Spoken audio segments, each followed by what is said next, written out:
Hello and welcome to an After Oscars special. I am here and I'm joined here on the phone with Miss Mariah. Hello, Mariah. Good evening. And we, believe it or not, we actually did record a whole Oscar specials while we were watching it with all our reactions, but we had some technical difficulties like SD cards dying, focus not being had. So having 2/3 of the conversation, we figured wasn't that cool to put online. So here we go. It's our Oscar reaction of the awards that happened a couple days ago. And we are not joined by Pat, but we have a little video to start us off. So we're going to go ahead and play that now. And then Mariah and I are kind of give our reactions to this year and what we loved and what we thought was to be, a little wanting. So here we go. In 3, 2, 1, here's Pat's video. Hey Seth, hey Mariah, sorry I cannot be joining you to rediscuss our Oscars 2024 coverage, but I thought I'd give you my my takeaways from the ceremony. So, my highlights, the twins Batman presentation between Arnie and Danny DeVito and Michael Keaton was wonderful, and it hit my nostalgia just right. I did enjoy the John Cena presentation for costumes. John Mulaney always tickles me, and his deep dive on Field of Dreams was quite delightful. Truth. Kate McKinnon, Steven Spielberg back and forth was fun. And I also really liked the individualized presenters for each acting category. I thought that was a nice touch and felt like it, really made that moment more special for the nominees. Major highlight, though, I'm Just Ken. Ryan Gosling knocked it out of the park. Super fun. And yeah, amazing. Yeah. Lowlights. Ooh. Past Lives didn't win anything, which is such a bummer. I didn't think it would. I was hoping for screenplay, but of course it didn't. That's fine. Also, another low light for me, I got all of the animation and the VFX award wrong, which feels bad when I should be good at that stuff. But I was super happy for the Godzilla -1 crew. They were really cute. All their Godzilla statues, and they even had special Godzilla boots, and that was very charming. The other low light, Ludwig Göransson, who won Best Original Score for Oppenheimer. Cool.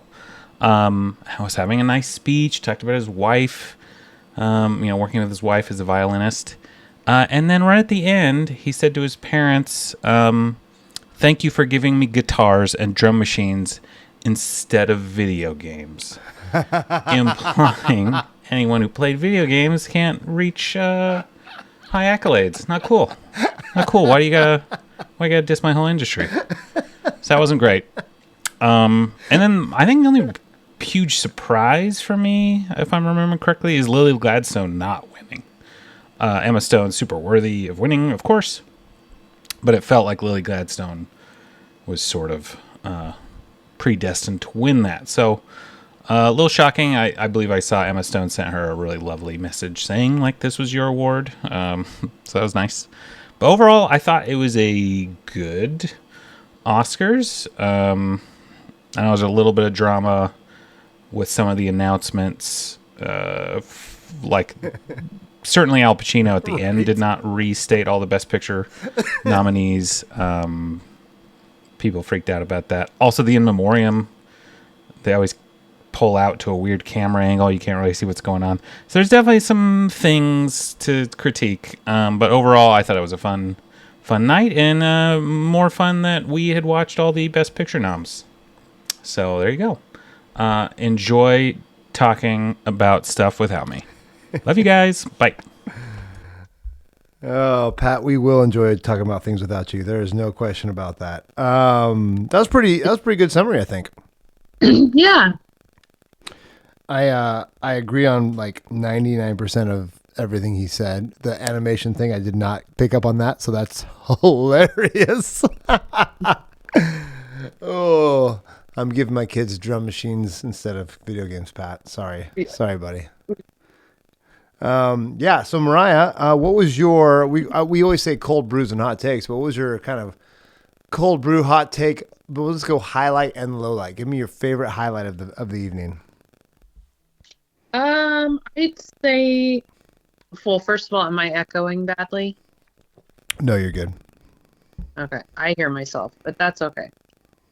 Um, I'd say my highlight was probably, I agree with Patrick, the Batman. Yeah. Uh, it was great, especially the whole like stare down of Michael Keaton. That was pretty special. Uh, Michael was on point there for sure. He knew his he, part. He knew what to do.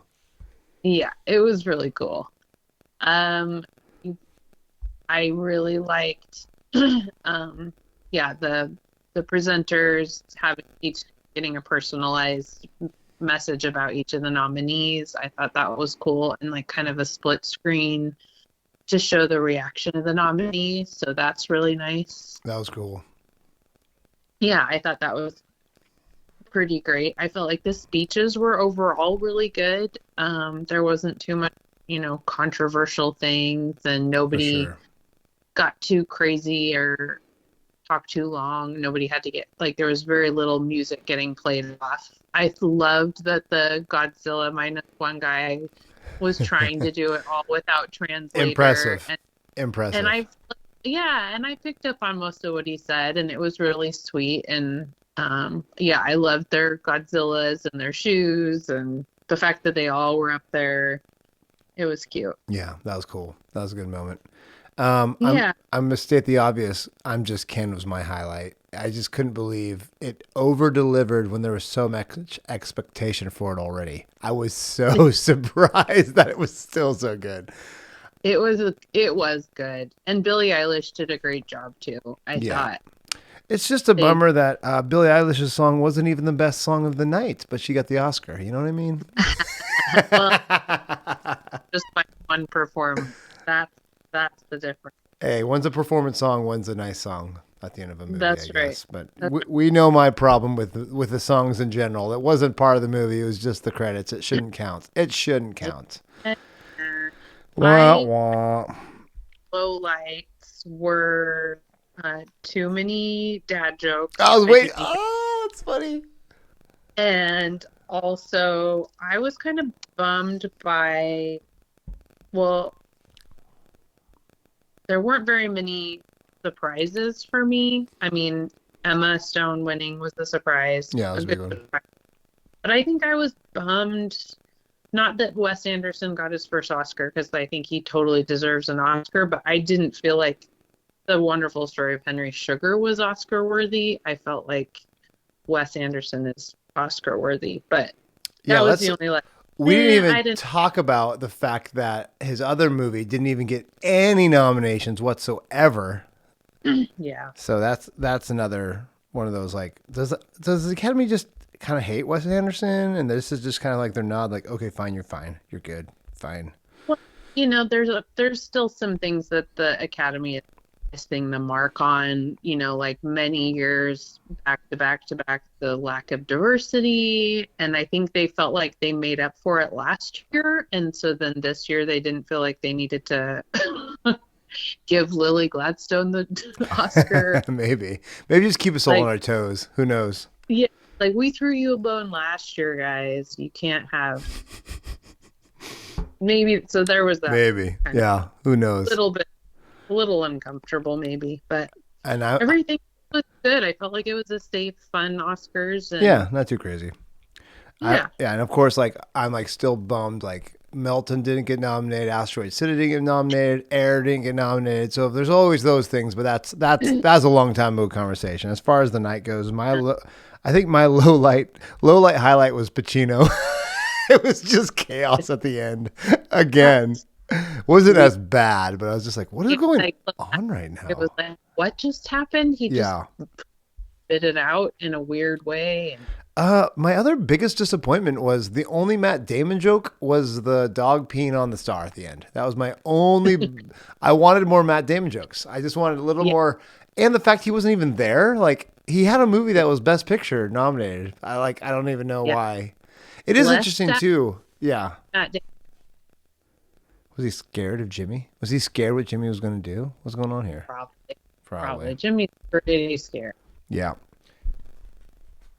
Oh, we do have to mention, we did have previous bets on what was going to win and what was going to lose. I was the big loser here. I guessed the least amount correct, as Pat and Mariah tied for the most amount of correct ones. I wouldn't say loser. I think we beat you by 1, right? I think it was 2. I think you got 2 because I went for the holdovers over Anatomy of a Fall, which I'm glad Anatomy of a Fall got the best original screenplay. That was actually kind of nice, and I actually was stoked that adapted screenplay was American Fiction. So actually, I was happily wrong on both of those picks because I really appreciate that they didn't go for the main, Barbie and the other ones. I was wrong on both of those too, and I was happy to be. I wanted wrong. It's to win, but that was just kind of a fantasy pick anyway for the original screenplay. But I wanted past lives. Let's be real. I just wanted them to get an Oscar because it's my favorite movie, probably of the year. I don't know, it's up there. So that was kind of fun. Pretty good stuff. Overall, yeah, kind of tame. Not too. Jimmy played it pretty close to the chest there. Only, I think he made a couple political jokes. That's it. And only one political speech. That was by Past Lives, which is the least surprising thing. Jonathan Glazer is like, I got the best opportunity because my movie actually says something like that's poignant and hard hitting. So I thought that was a pretty impressive thing. So that was interesting. So that was not, you're crazy. Like, you didn't feel like this was a totally left wing Oscar night, even though it's Oscars. So of course there's going to be that, but it felt pretty enjoyable by all for the most part. I think the political thing that I remember was the Ukrainian. Oh my gosh. Yes. That was great. I forgot about that. And that is so deserved and a reminder. And I felt like that one was very, yes. It was.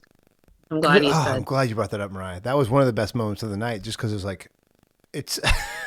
You're in tears, like watching, like people who are going through the worst time of their lives, and so yeah.